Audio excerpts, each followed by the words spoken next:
అందరికీ నమస్తే. ముందుగా బలభీమను ప్రేక్షకులందరికీ స్వాగతం సుస్వాగతం.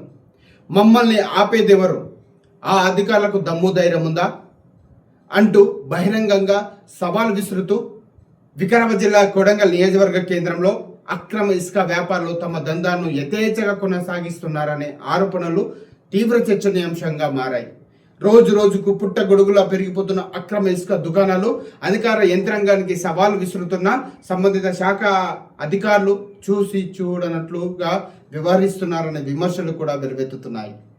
కొడంగల్ పట్టణంతో పాటు పరిసర ప్రాంతాల్లో అక్రమ ఇసుక వ్యాపారం 3 పువ్వులు 6 కాయలుగా కొనసాగుతుందని స్థానికులు, ప్రజాప్రతినిధులు ఆవేదన వ్యక్తం చేస్తున్నారు. ప్రతిరోజు పత్రికలు, ఎలక్ట్రానిక్ మీడియా, సోషల్ మీడియాలో వరుస కథనాలు వెలువడుతున్నప్పటికీ ఇప్పటి వరకు ఏ ఒక్క శాఖ అధికారి కూడా కఠిన చర్యలు తీసుకోకపోవడం గమనార్హం. అక్రమ ఇసుక వ్యాపారులు తమకు పలు శాఖల అధికారులకు లక్షల రూపాయలు మామూలు అందిస్తున్నామని, తమ వ్యాపారానికి ప్రత్యేకమైన లైసెన్సులు ఏమాత్రం అవసరం లేదని బహిరంగంగా ప్రచారం చేస్తున్నట్లు విశ్వసనీయ సమాచారం. మేము చెల్లించే మామూలే మా లైసెన్సులు అంటూ దర్జాగా తమ వ్యాపారాన్ని కొనసాగిస్తున్నట్లు కోట్ల రూపాయల టర్నోవర్ సాధిస్తున్నారనే ఆరోపణలు కూడా వినిపిస్తున్నాయి. ఈ అక్రమ వ్యవహారాల కారణంగా ప్రభుత్వ నిబంధనలు, వాల్టా చట్టాలు, మైనింగ్ నిబంధనలు పూర్తిగా తుంగలో తొక్కబడుతున్నాయని ప్రజలు ఆందోళన వ్యక్తం చేస్తున్నారు. అయినప్పటికీ సంబంధిత శాఖల అధికారులు ఇప్పటి వరకు ఎటువంటి కఠిన చర్యలు తీసుకోకపోవడం పలు అనుమానాలకు తావిస్తుంది. కొడంగల్ నియోజకవర్గంలో ప్రస్తుతం భారీ స్థాయిలో అభివృద్ధి కార్యక్రమాలు కొనసాగుతున్నాయి. ఇందిరమ్మ ఇళ్ల నిర్మాణాలు, మెడికల్ కాలేజీ నిర్మాణం, ఎడ్యుకేషనల్ హబ్ ఏర్పాటు, ఇతర ప్రభుత్వ భవనాల నిర్మాణాలకు అవసరమైన ఇసుకను బొమ్రస్పేట మండలంలోంచి పలు గ్రామాల నుంచి అధికారికంగా సరఫరా చేసేందుకు జిల్లా కలెక్టర్ స్థాయి నుంచి తహసీల్దార్ వరకు అనుమతులు మంజూరు చేసిన విషయం మనందరికీ తెలిసిందే. అయితే ఈ అనుమతులను కొంతమంది అక్రమ వ్యాపారులు అవకాశంగా మలుచుకొని అనుమతుల పేరిట భారీ స్థాయిలో అక్రమాలకు పాల్పడుతున్నారనే ఆరోపణలు ఉన్నాయి.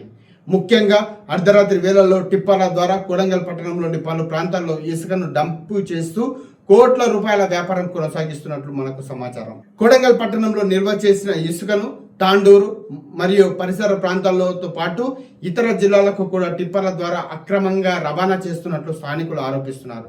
ఈ అక్రమ రవాణా ద్వారా కొంతమంది వ్యాపారులు భారీగా లాభాలు ఆర్జిస్తున్నారని తెలుస్తుంది.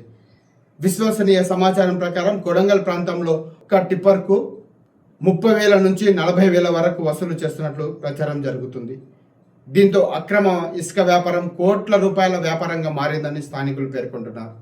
కొడంగల్ పట్టణంలో పెరుగుతున్న అక్రమ ఇసుక దుకాణాలు, అర్ధరాత్రి వేళల్లో జరుగుతున్న అక్రమ రవాణాపై విచారణకు ఆదేశాలు జారీ చేసినట్లు కొడంగల్ తహసీల్దార్ రాంబాబు తెలిపారు. ఈ సందర్భంగా ఆయన మాట్లాడుతూ అక్రమాలకు పాల్పడిన వారిని ఎట్టి పరిస్థితుల్లో ఉపేక్షించబోమని, ప్రతి ఇసుక వ్యాపారి తప్పనిసరిగా labour licence, mining licence, police శాఖ అనుమతులు, మున్సిపల్ శాఖ అనుమతులు, రెవెన్యూ అనుమతులు ఎప్పటికప్పుడు చెల్లుబాటులో ఉండాలని, అనుమతులు లేని దుకాణాలపై విచారణ చేపట్టి అవసరమైతే సీజ్ చేస్తామని శ్రీ బలభీమ న్యూస్కు ఫోన్ ద్వారా సమాచారం అందించారు.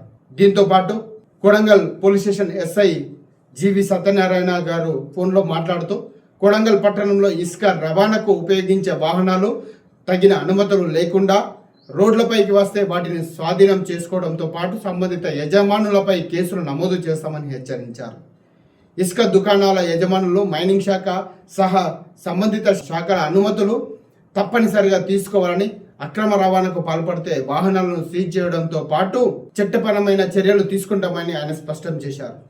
కొడంగల్ నియోజకవర్గంలో రోజు రోజుకు పెరుగుతున్న అక్రమ ఇసుక వ్యాపారంపై సంబంధిత శాఖలు ఇప్పటికైనా దృష్టి సారించి చట్ట విరుద్ధ కార్యకలాపాలకు అడ్డుకట్ట వేస్తాయా, లేక మమ్మల్ని ఆపేదెవరు అంటూ సవాలు విసురుతున్న అక్రమ వ్యాపారాలకే పరోక్షంగా మద్దతు లభిస్తుందా అనే ప్రశ్నలు ప్రజల్లో తీవ్రంగా వ్యక్తమవుతున్నాయి. అక్రమ ఇసుక రవాణా నిల్వలు వ్యాపారులపై సమగ్ర విచారణ చేపట్టి బాధ్యులపై కఠిన చర్యలు తీసుకోవాలని ప్రజలు డిమాండ్ చేస్తూ ఉన్నారు.